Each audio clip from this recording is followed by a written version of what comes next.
Ustedes tienen algo que no les pertenece. Y los de en medio no se salvan. Ustedes tienen algo que no les pertenece. No hemos descubierto que ya agarraron algo. No. Nadie nos ha venido con el chisme. No. ¿Sabes quién me lo dijo? El Espíritu Santo. Este viernes tuvimos una reunión. ¿Quiénes estuvieron? ¿Qué tal estuvo? Una reunión hermosa, donde no planeamos que el Espíritu Santo se manifestara como se manifestó. Venimos con la expectativa de que se manifieste, pero se manifestó y me dio esta palabra que hoy te quiero compartir. Tú tienes algo que no te pertenece. Y tú crees que es tuyo, pero dice Dios, estás equivocado, no es tuyo, es mío. Pero bueno, ¿de qué se trata? Mira, yo les quiero presentar, ¿me pueden poner la imagen del árbol que les dije? Hay una imagen preciosa. Ese árbol, como tú lo puedes ver, está completo. Está la parte externa del árbol que todos vemos, pero también está la parte interna. Ahora, analízalo y ve algunas características. Dime alguna de ellas. ¿Está verde? ¿Es abundante su follaje? Ok. ¿Qué otra cosa ves? ¿Es grande? ¿Qué más? Tiene las raíces. ¿Y luego las raíces qué? ¡Wow! Diga conmigo. ¡Wow! Las raíces suelen ser más grandes que lo que vemos en la superficie, en la gran mayoría de los árboles. Tú también tienes raíces. Y esta iglesia, Casa de Misericordia, también tiene raíces. Y sobre eso te quiero platicar el día de hoy. Quiero contarte algo. Pero mira, ¿qué es una raíz? Ahí en tu hoja, ¿todavía hay hojas? ¿Ya se acabaron? Además hay 2. ¿Alguien más quiere hojas? ¿No? Ahí están los 2, mira, 3. Si alguien más quiere, pues saquen otras 20. La raíz es un órgano de la planta, dice la hoja, desprovisto de hojas y generalmente introducido en la tierra, que crece en sentido contrario al tallo y le sirve ¿de qué? Le sirve de sostén. ¿Y para qué? Ok, le sirve de sostén y para alimentarse de sustancias minerales y el agua necesaria para que haya ¿qué? Y desarrollo. Diga conmigo, crecimiento y desarrollo. Diga conmigo, buenas raíces, profundas, fuertes, grandes, para que haya crecimiento y desarrollo. Las raíces no se van a ver. El tiempo devocional que tú haces con Dios todos los días, nadie lo ve, pero Dios sí lo ve. Las veces que tú siembras en un ministerio, en esta iglesia, nadie lo ve, pero Dios sí lo ve. Las veces que tú intercedes por otras personas, que vas y lo discipulas, que preparas tu clase para el hogar, que preparas tu academia, que preparas la clase que te va a tocar dar en la academia, nadie lo ve, pero Dios sí lo ve. ¿Y sabes qué estás echando? Raíces. Hermanos, quiero decirles que tengo cerca de 34 años de conocer al Señor, gracias a Dios. Y son 34 años donde empecé a servir el segundo día de que conocí al Señor.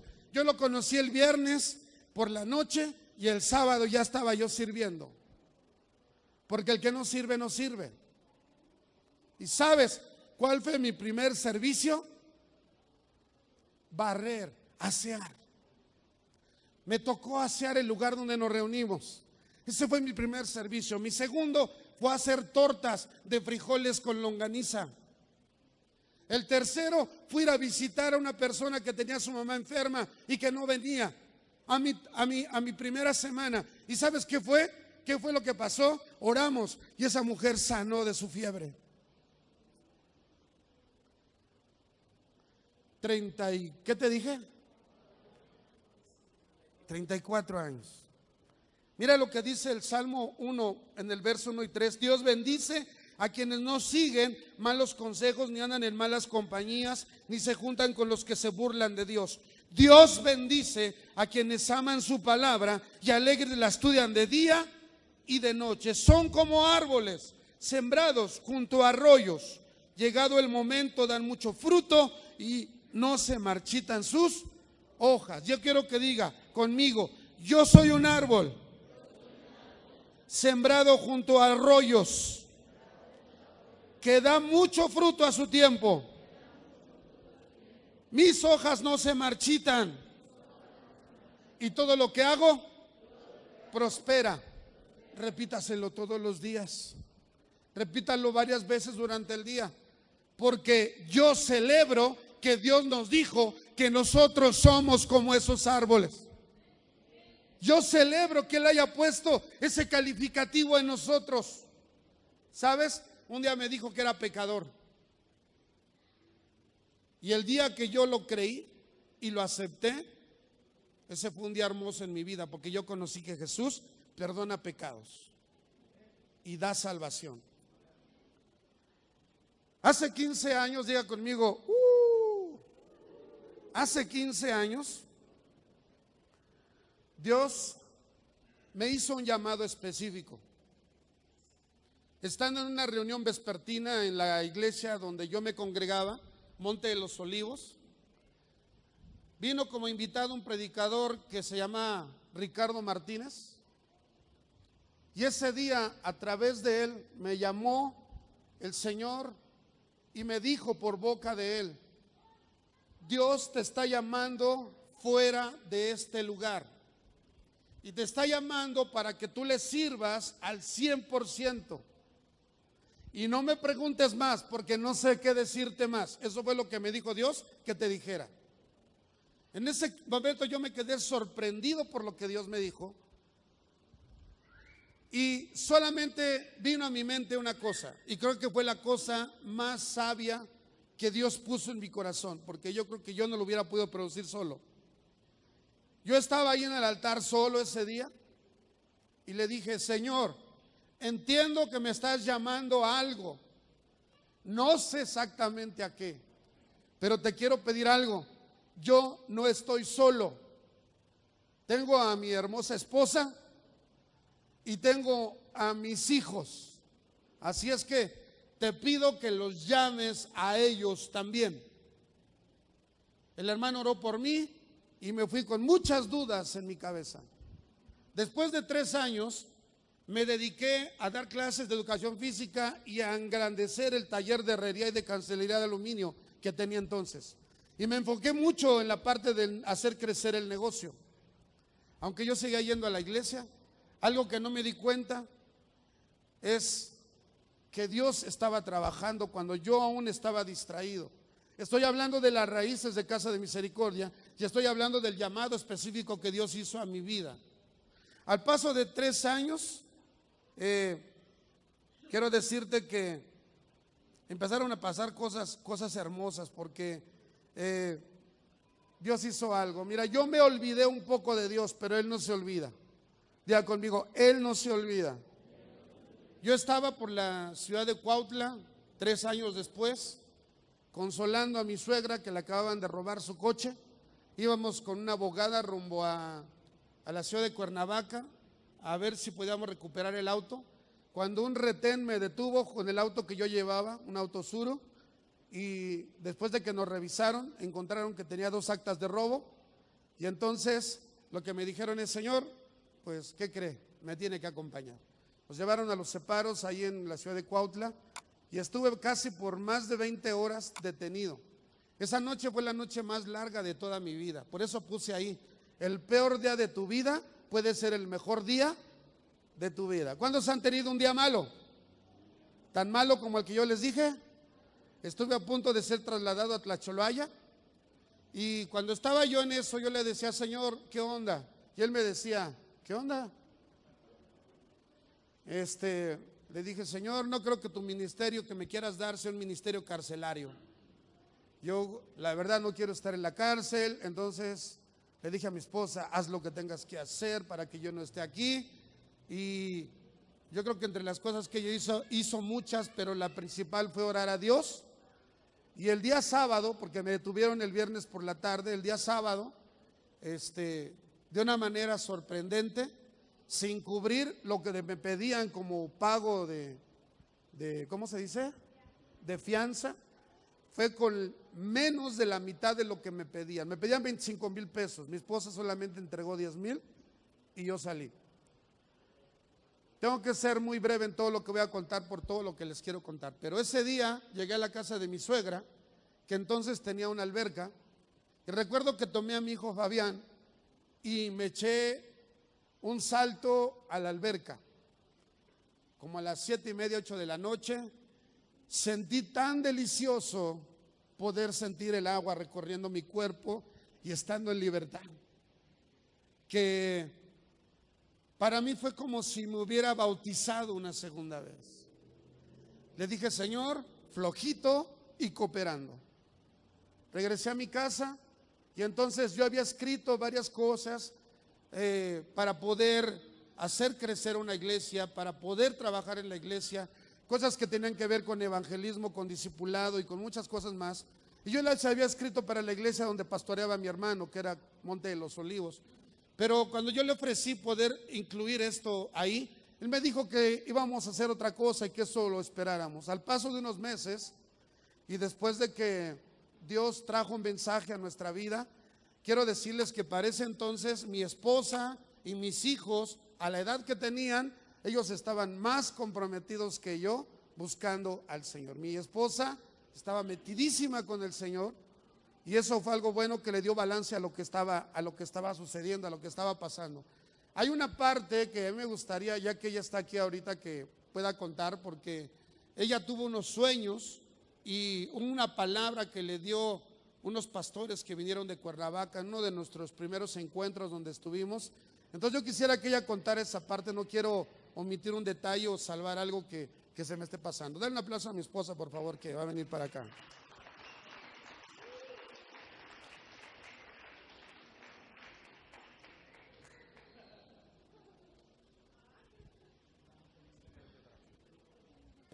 Es que dice que ahora no pedí el micrófono, pero me lo traje. Y es que se me fue la onda por cómo me dijo mi hija. Me lo dices mejor que mi esposo, ¿eh? ¿En qué estábamos? ¿Qué iba a platicar yo? Ok. Me vi en una parte que algunos lo voy a mencionar y lo van a conocer como Peña Blanca. Es un lugar de bosque. La casa donde estaba de lámina estaba muy abajo porque veías como pared, pero era de la misma piedra que había de la naturaleza. Y al ver veía 2 águilas y entre las águilas venían unos pájaros negros, pero ni caso los pájaros, venían 2 águilas y en eso mi esposo y yo recargados junto a la casa, viendo hacia esa parte que les digo que era parte de la naturaleza, le decía, Adrián, Dios nos ha dado autoridad como las águilas. Y en eso su mirada se acerca y entonces yo puedo ver estas 2 juntas y una mirada de autoridad. Y enseguida me vi en un lugar donde yo no conocía y me llama mucho la atención porque ahora sé que ahí viven las águilas. Era un cerro que no parece un cerro, sino un palo largo. Y que yo tenía que volar. Y yo no quería volar porque me daba mucho miedo. Pero yo tenía que volar y así me la pasé todo el siguiente sueño, pero yo nunca volé. Y durante el día estaba yo pensando y sentía como si hubiera yo pecado. ¿Has sentido esa carga? Que no hiciste lo que debiste haber hecho. Y yo misma me terapiaba y me decía, es un sueño, Betty, es un sueño, es solamente un sueño. Y trataba de olvidarlo y bueno, tardé en quitarme esa culpa del sueño que tuve, que yo tenía que volar. A partir de ahí empezaban mucho a decirme que nos vieron como águilas, pero yo no le hallaba, sí sabía que había algo, pero no sabía qué había. Entonces cuando una vez conocimos, para no hacerse la larga, nuestro pastor nos dijo, ustedes son como las águilas, y cuando las águilas no quieren volar sin que yo le haya contado el sueño, entonces me dio el significado de algo que yo no le pregunté. Y dijo, ustedes son como las águilas, y si ustedes no quieren volar, Dios va a agarrar, porque las águilas agarran a sus polluelos y los echan a volar. Y entonces yo entendí el porqué el sueño. Antes de esto les conté totalmente ya el final del sueño, pero antes de que yo supiera el significado, fuimos a algo que se llama encuentro también, y había una persona que no me conocía.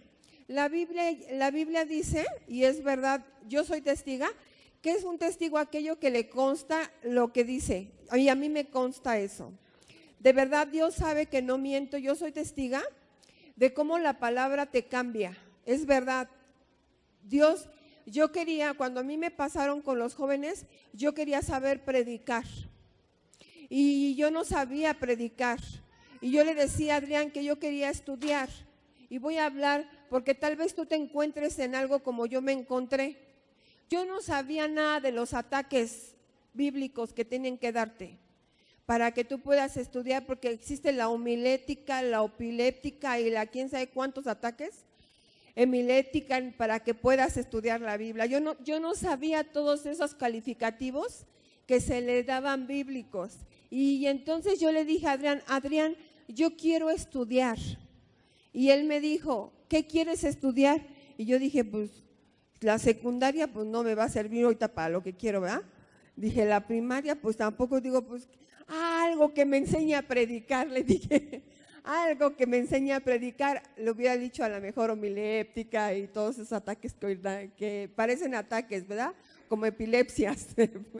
Bueno, pero entonces Dios me hablaba y me insistía, papito lindo, por eso me enamora, porque en el momento yo no le entendí, pero pareciera, ¿sabes cómo me sentí cuando terminó el rompecabezas? Que no entendía el por qué pasaban las cosas. Me sentí como protegida, me sentí como cuando alguien te hace caso. Quizá alguien te ignoraron muchas personas, los seres humanos tal vez te ignoraron, pero Dios no me ignoró. Y entendí por qué me decía la Biblia, cómo me hablaba Dios. Me hablaba a través de mi conciencia, me hablaba a través de las personas, me regalaban discos, me regalaban libros y todo era lo mismo. La Biblia, la Biblia, la Biblia. Y yo creí, no la voy a entender, mejor que me la explique el pastor cada domingo, porque yo soy de muy mala memoria. Yo no puedo entender esas cosas tan difíciles. Es más, la Biblia yo no la entendía, porque unos me predicaban una cosa, otros me predicaban otras, unos te dicen, ¿sabes cómo vas a conseguir de Dios? Levántate y arrebata, y bueno, tú haces todo el show que tienes que hacer para arrebatar las cosas de Dios, y otros vienen y te dicen, tú ya tienes todo, mantente, tú ya estás preparada para levantarte, para arrebatar, cuando otros, no hay necesidad, quédate ahí. Los que están seguros, los que realmente tienen son los que no se paran. Bueno, y dices, ¿tú a quién? Ya casi viene un predicador y dices, ¿qué irás? ¿Qué quedará que hagamos? Espérame tantito, porque me tocan mis 1000 palabras. Y entonces agarra, y entonces fíjense que Dios insistía sobre la Biblia, hasta que un día me enfermé, y no sé por qué, ¿por qué digo me enfermé? Yo creo que mi carne estaba tan débil que fue cuando Dios tuvo éxito. Llegué a la iglesia con los jóvenes, ¿y de qué creen que estaban predicando? Una de nuestras jóvenes, Daniela se llamaba, hermana de Lalo, estaba predicando sobre leer la Biblia. Y yo ya dije, ya es mucho, y le dije, ¿cómo empiezo? ¿Cómo hago esto? Ella dijo, vamos a hincarnos y pedirle a Dios que nos ayude. Y luego empecé a decir esto, si te hincas, ellos no van a entender que sí lees la Biblia, que ellos van a pensar que su maestra ni lee la Biblia, no te hinques. Y yo la verdad sí era penoso para mí que ellos pensaran que no leía la Biblia. Pero descubre ahora que si tú quieres leer la Biblia, tienes que seguir el mismo procedimiento. Yo me hinqué y le dije, Dios, ayúdame a leer la Biblia. Y al día siguiente empezó, fíjate, ni siquiera empezó ganas de leer la Biblia, sino que agarré mi escritorio al que es mi cama, porque yo no estudio rico en un escritorio, no, yo estudio rico de panza así, muy rico en lo que pasó de otra. Entonces agarré, puse mi Biblia y empecé a decirle a Dios, a ver Dios, ahora sí, bla, bla, bla. Y yo ya les he contado el testimonio sobre eso, ya no quiero volverlo a contar. Y cuando fui al encuentro, y esto ya estaba aquí, la Biblia dice que va recorriendo todo tu ser, todo coyunturas, todas partes de tu cuerpo hasta llegar a tu alma. Así dice. Por eso no esperes nada que el hombre te convenza. Si quieres cambiar, ve a las Escrituras. Es como espada de dos filos que penetra, va penetrando, y la Biblia fue penetrando y fue creciendo sin darme cuenta, cosas como amor hacia la gente, mucho amor hacia la gente, y que otros no pasaran por el mismo proceso tan doloroso que uno pasó. Entonces fue creciendo y venía a tu imagen personas a las que tú querías ayudar, a las que tú querías hacer algo por ellas. Y que lo que yo estaba sintiendo por primera vez, que muchos cristianos, no inconversos, no personas que nunca les habían hablado de Dios, eso vendría como consecuencia de lo que Dios iba a producir a los cristianos, iban a ir como una bomba hacia afuera y iban a convencer a mucha gente de Dios. Entonces empezó una gran pasión por las almas, pero no de la calle, sino de la iglesia, porque la iglesia es la bendición que sale hacia afuera. La iglesia, nadie nos va a quitar ese privilegio de ser nosotros quien llevemos la bendición hacia afuera. Nadie nos lo tiene que quitar, porque ese día estamos acabados. Ese día nos va a pasar como el pueblo de Israel, que viendo no tuvieron ojos para ver y oyendo no tuvieron oídos para oír. No, ese día estamos acabados, porque quiere decir que nuestros ojos van a estar cerrados. Y va a ir Dios a buscar a un pueblo que le agrade, un pueblo que le busque, que aún sin que buscarle Él pueda manifestarse. Y ese día, por eso dice, no, la iglesia tiene que ser transformada por el Espíritu Santo, de tal manera que la misma iglesia me sea testiga por fuera. Y empecé a tener esa hambre y empecé a tener esa necesidad tan grande en mi vida, que entonces cuando hablaban de alguien o criticaban a alguien, yo decía, tal vez no sepa cómo hacerlo, tal vez se sentía como yo me sentía, culpable, tal vez se siente no digna, tal vez pueda decir no voy a poder, porque todo eso cruzaba por Betty. Y mi esposo, sus mismas tareas de siempre, nunca dejaba de ir a la iglesia. Mi esposo nunca dejaba de ir a la iglesia. Pero no fue más que la gracia quien lo transformó, la verdad. Y entonces agarró, yo veía a mi esposo, y voy a decir algo, ojalá no lo afecte. Oren por él antes de voy a decir esto. Yo nada más te dije que dijeras de Sara, madre de multitudes. Un hombre que iba a la iglesia, que dejaba todo por Dios, pero que una ocasión, hasta les voy a decir qué pasó, había un tope y le dio a un carro. Se bajaron y yo dije, y se bajaron los dos. Ven, Alicia, tú que me chiflases bien padre y que me dices fui. Y en los dos, yo estaba dentro del carro, dije, ya se van a agarrar frente a frente, ¿no? Una vez hasta me hizo correr por policías, la verdad, para que lo defendieran, porque eran microbuses. Entonces dije, se van a agarrar. Entonces de repente agarran y le hacen así. ¿Y el otro? Hazme tú a mí.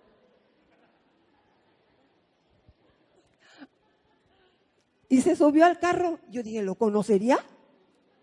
A lo mejor eran amigos y por eso le dio el tope. No, así fue su pelea de ellos.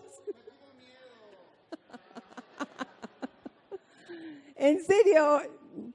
Y yo dije, me sacó de onda se están saludando, ¿qué? Pero también con energía. Y el otro. Y luego ya se subieron cada quien al carro. Y entonces yo decía, yo no voy a orar en un restaurante. ¿Qué tal si alguien me pega y yo le tengo que pegar y van a decir, mire la cristiana, mejor me escondo, ¿no? Y yo le decía a Dios, Dios, tú sabes que yo no oro en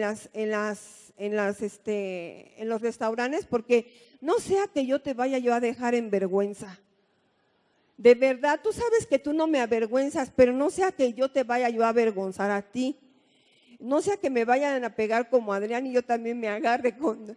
No, o sea, no me conocían. ¿Cómo? O a salir borracha, porque yo con una me emborracho, es verdad. Y ese era el temor de orar o de que alguien supiera que era cristiana. El temor a fallar y que esa persona sea dañada por mi vida. Hasta que yo leí la Biblia y comprendí lo que soy en Cristo y que quería que todos ustedes lo comprendieran, de verdad. Ustedes ya estaban en los sueños de Dios antes que naciera Casa de Misericordia. De verdad, ya estaban ustedes. Aquí les decía, miren, nosotros no somos los protagonistas. Nosotros somos las escobas que Dios usó para que barrieran, para que ustedes estuvieran aquí. La verdad, los importantes son ustedes. Nosotros somos los instrumentos de Dios y Dios empezó a ocupar eso y una necesidad tan grande de que ustedes supieran que Dios los ama y que los apoya y que los va a respaldar en todo porque hay amor y que se sintieran tan aceptados y tan amados que ustedes mismos amaran a aquel que los ha amado tanto. Se los concluyo en eso.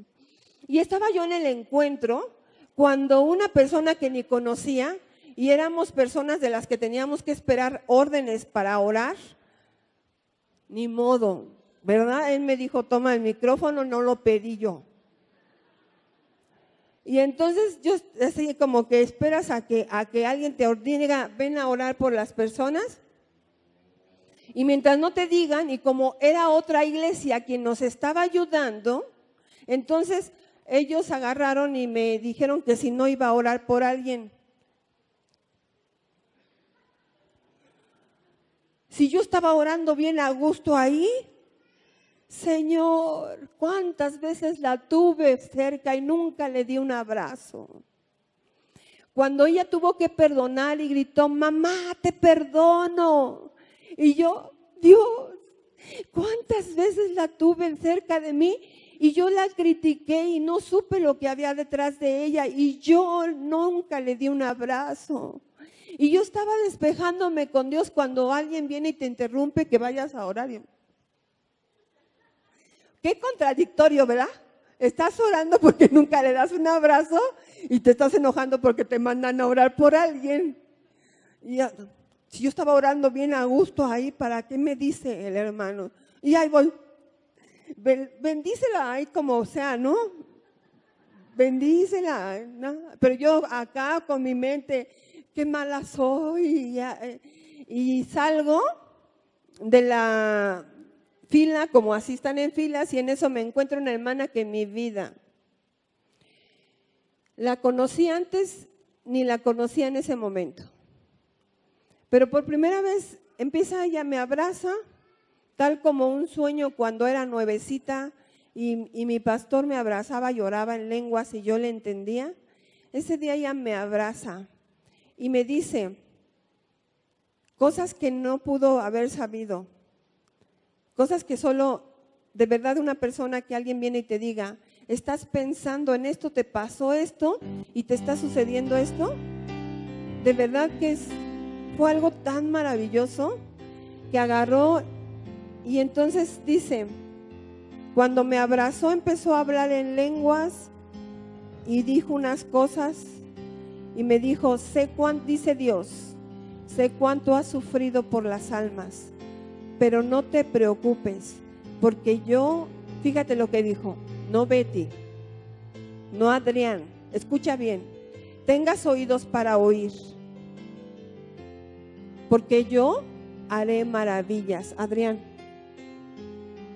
escucha,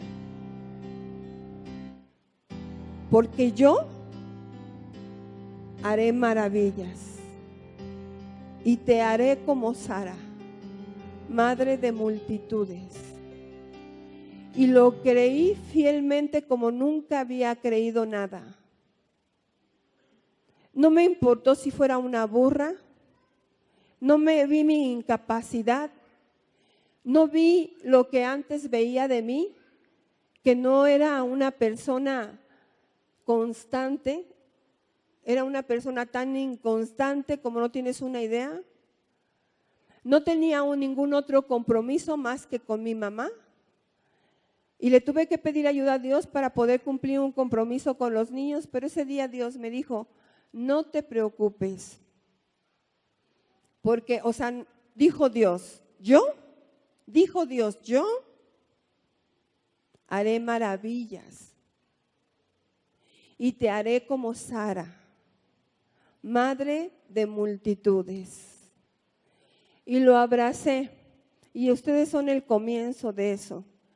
El viernes abracé un hijo por promesa, entendí, el hijo de la promesa, y ustedes son los importantes. Casa de Misericordia nació para que ustedes supieran que hay alguien que los ama mucho, que comprendieran porque saben, y que Él los va a respaldar porque Él hará maravillas y seremos grandes, una gran familia que llevemos a muchos más al cielo, porque seremos una gran multitudes de familia que juntos iremos muchos al cielo y seguiremos viéndonos las caras y seguiremos alabando a Dios.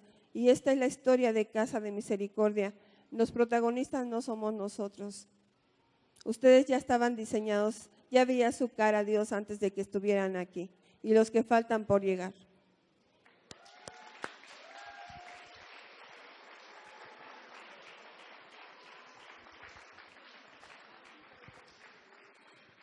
Y aunque me hayan puesto la música, yo le seguí.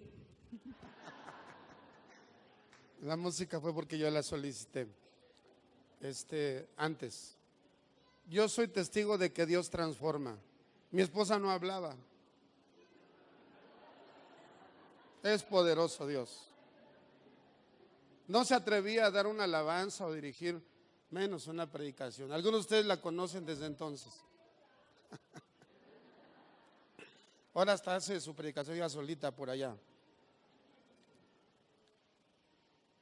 Voy a terminar y quiero comentarles que cuando sucedió eso que estamos hablando, Fabián tenía 17 años, Alicia tenía 12 y Mariana Michelle tenía 10 años. Y los tres se incorporaron totalmente a todo lo que hacíamos en la sala de la casa. Todo lo que hacíamos, ellos eran parte de eso. Mi pastor me decía, no los obligues. Yo decía, yo no los obligo. Los obligué cuando estaban chiquitos. Yo sí me los llevaba a fuerzas al hogar de refugio, que no se llamaba así. Yo los llevaba a fuerzas. Durante pequeños era fuerzas a la iglesia y a fuerzas. Y mire, Dios trabajó en ese llamado. Junto con mi familia se acercaron otros jóvenes y otros adolescentes que estaban también empezando a conocer al Señor.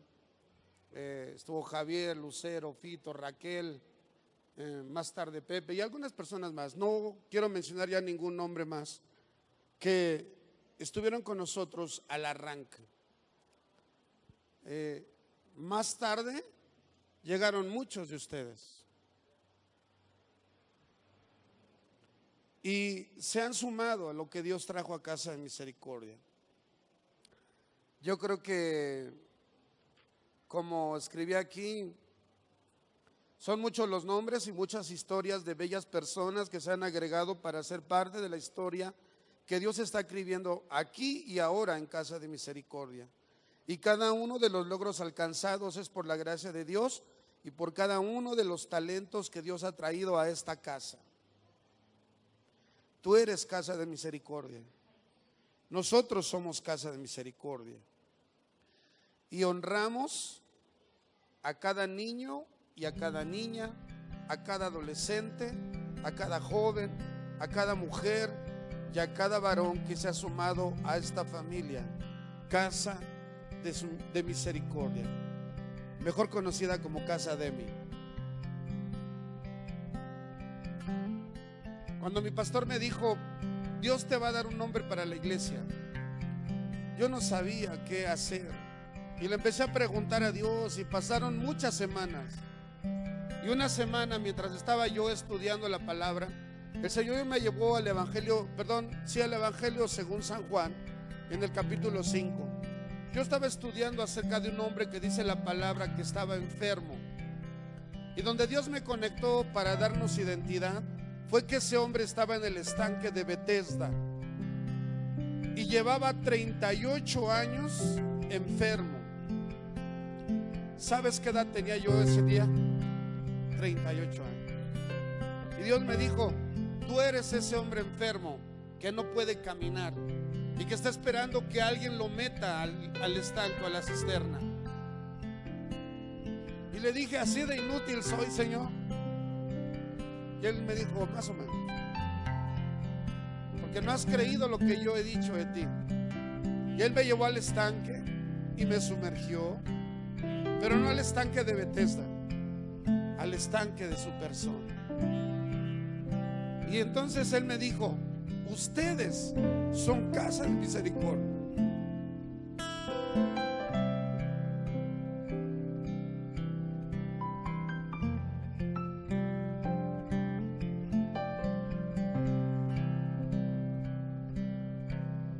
Dije, no es espectacular, Señor. Y me dijo, no es espectacular desde la perspectiva en que tú lo ves, pero ustedes son Casa de Misericordia. Voy a traer a ustedes mucha gente dolida, mucha gente lastimada, mucha gente que ha sufrido. Y entre comillas puso, como ustedes han padecido un poco, los van a poder entender, porque ellos han padecido más.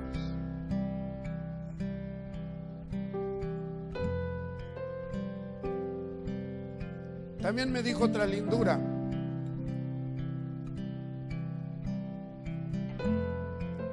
Primer libro de Samuel, capítulo 22, en el verso 1 y 2, dice así: de Gad, David se fue a la cueva de Adulam. Cuando sus hermanos y familiares lo supieron, fueron a verlo. Ese día también se unieron a David como 400 hombres. Ve la característica de esos hombres. Todos ellos eran tan pobres que no tenían dinero para pagar sus deudas. Pero escucha esta característica. Además, esta gente que sufría mucho ya no quería seguir viviendo así. De modo que David llegó a ser su líder. Dios, le dije, somos la cueva de Adulam.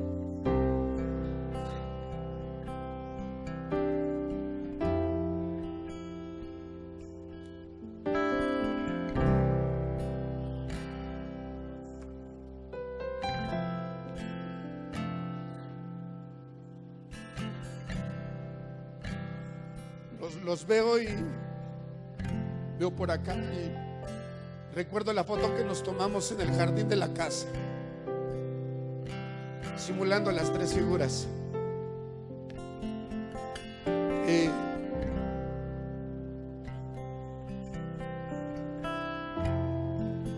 Qué lindo que seamos personas que estaban enlutadas, endeudadas, pero que se han convertido en los valientes de Jesús. Los valientes de Jesús. Con estos valientes dice la palabra que David enfrentó grandes batallas. tuvo grandes victorias.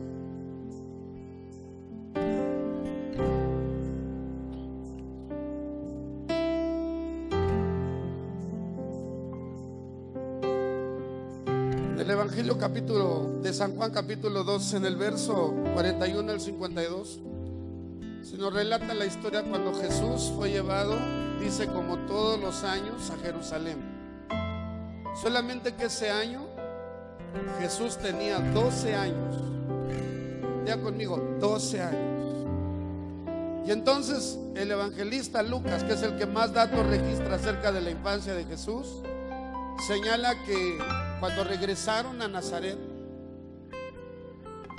Jesús no regresó con sus padres. Después de un día se dieron cuenta que no venía con sus familiares y amigos y regresaron a buscarlo. Y al tercer día lo encontraron con los doctores de la ley. Le dijeron: ¿qué haces aquí?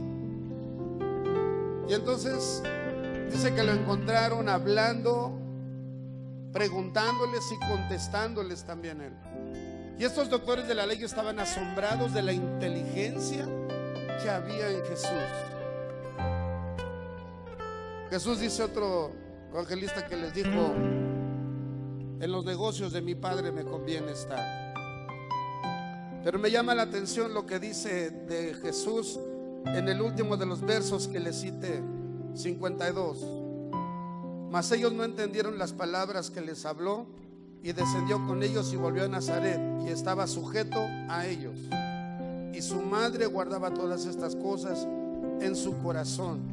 Y Jesús crecía en sabiduría y en estatura y en gracia para con Dios y los hombres. Diga conmigo: sabiduría, estatura, gracia para con Dios y gracia para con los hombres.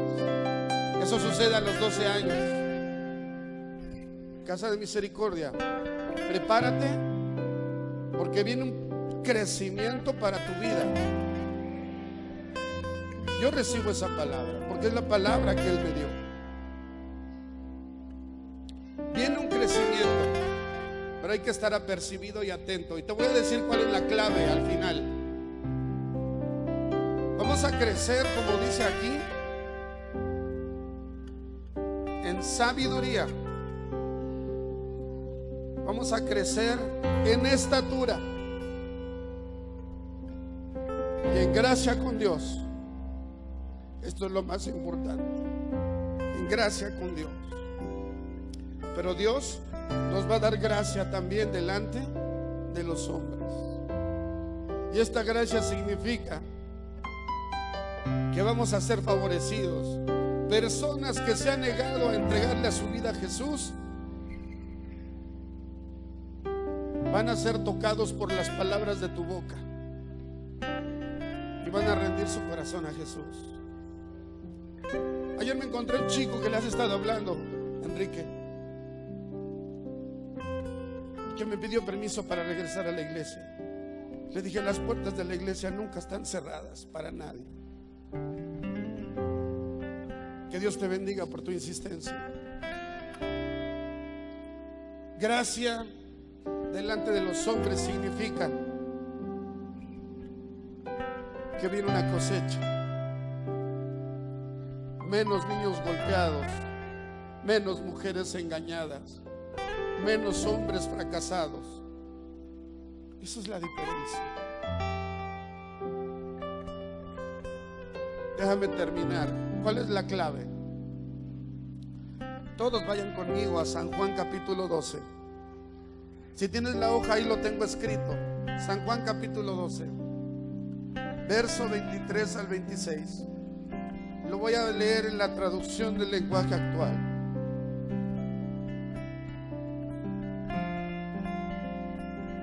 Le dijeron a Jesús: hay unos griegos que te quieren ver. Y Jesús les dijo: ustedes saben que el grano de trigo no produce nada a menos que caiga en la tierra y, diga conmigo, muera.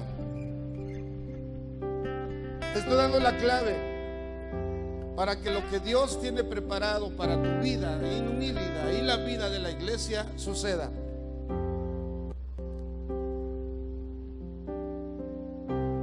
yo no quiero seguir viviendo así. Yo quiero vivir mejor cada día. ¿Tú no? ¿No quieres ser más agradable a Dios? ¿No quieres conocerlo más? ¿No quieres vivir en su presencia? ¿No quieres ver éxitos? ¿No lo quieres ver?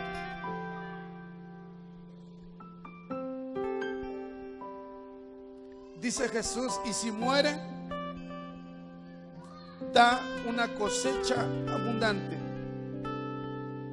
Si ustedes consideran que su vida es más importante que obedecerme, no tendrán vida eterna.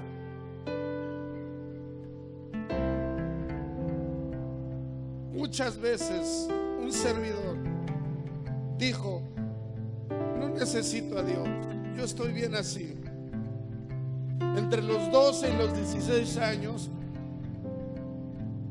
yo no recibí fruto porque yo no quise saber de Dios. Pero en esos 3 años que pasaron desde el día que me llamaron hasta el día que me detuvieron, yo estaba en la iglesia, yo servía en la iglesia, yo asistía a la iglesia, yo ofrendaba en la iglesia, yo hacía muchas cosas en la iglesia. Pero ¿sabes qué? No le entregaba mi vida completa. Como dice aquí, si ustedes consideran que su vida es más importante que obedecerme, no tendrán vida eterna. Y en ese entonces para mí era más importante que creciera mi negocio.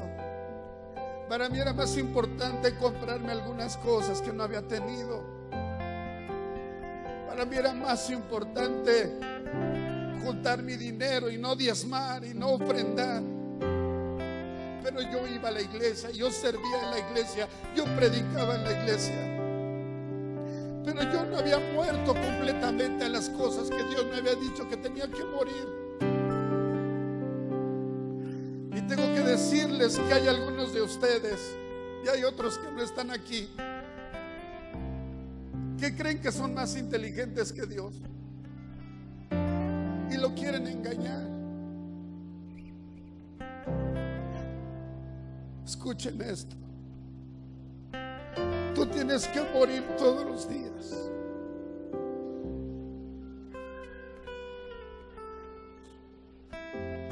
Necesitamos morir cada día. Por eso te dije que tú tienes algo que no te pertenece. Te crees dueño de tu vida. Crees que tú mandas y tú diriges. Y a algunos les dice Dios, soy necio. Mañana voy a pedir tu alma. ¿De dónde sacas que eres todopoderoso? Tengo que decir que yo puedo ver que muchos de ustedes se han sumado a lo que es Casa de Misericordia y creen en lo que estamos haciendo. Pero también tengo que decir que hay muchos que el Espíritu Santo ha tratado de convencerlos y nosotros no los hemos podido convencer de que Dios no quiere un 50% de ti, no quiere un 90% de tu obediencia, o no quiere un 99%. Para morir, para vivir hay que morir y hay que dar el 100%.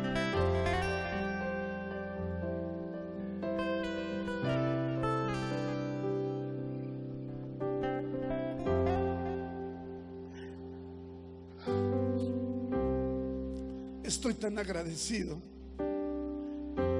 No necesito volver a ser detenido. No necesito ser llevado otra vez a la cárcel. El Señor sabe que no lo necesito, que quiero obedecerlo.